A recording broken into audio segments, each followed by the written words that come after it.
ఎట్లా అసెస్ చేస్తారు ఇది నార్మల్ నాడ్యూలో మరి ఇది క్యాన్సరస్ అని? రొటీన్ గా చేసేది ఏంటంటే ఫస్ట్ అల్ట్రాసౌండ్ స్కాన్ చేస్తాం.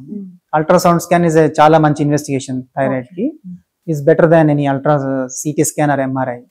అండ్ వన్స్ అల్ట్రాసౌండ్ అయిన తర్వాత దాంట్లో మనకి సస్పిషన్ ఎక్కువ ఉంది అంటే then will go for needle biopsy, FNAC అంటారు, fine needle aspiration cytology. It's a very simple test. Needle lump లోకి పాస్ చేసి కొన్ని సెల్స్ తీసి చెక్ చేస్తారు. దాంట్లో మనకి ఐదర్ ఫ్రాంక్ గా దాంట్లో క్యాన్సర్ ఉందా తెలుస్తుంది, లేదంటే ప్రాబబిలిటీ తెలుస్తుంది. బయాప్సీ చేసినప్పుడు మళ్ళీ స్ప్రెడ్ అయ్యే ఛాన్సెస్ ఎక్కువ అంటారు కదా, అది జస్ట్ ఒక అపోహ అండి, బ్లైండ్ బిలీఫ్ అని చెప్పొచ్చు. అంతే. FNAC అనేది జస్ట్ నీడిల్ పాస్ చేస్తాము, సో దానివల్ల సెల్స్ అనేవి ట్రాక్ అవ్వవు. ఆ ట్రాక్ లో డిపాజిట్ అయ్యి మళ్ళీ క్యాన్సర్ పెరగడం అనేది ఎక్కడ జరగదు. ఎప్పటి నుంచో చేస్తున్నారు FNAC అనేది. It's been more than 60-70 years now. But still there is a myth that ఒకసారి బయాప్సీ చేసినామంటే క్యాన్సర్ అనేది స్ప్రెడ్ అవుతుంది, ఫాస్ట్ గా పెరుగుతుంది అవన్నీ అంటారు. అన్నీ ఎప్పుడంటే ఓపెన్ బయాప్సీ చేసినప్పుడు.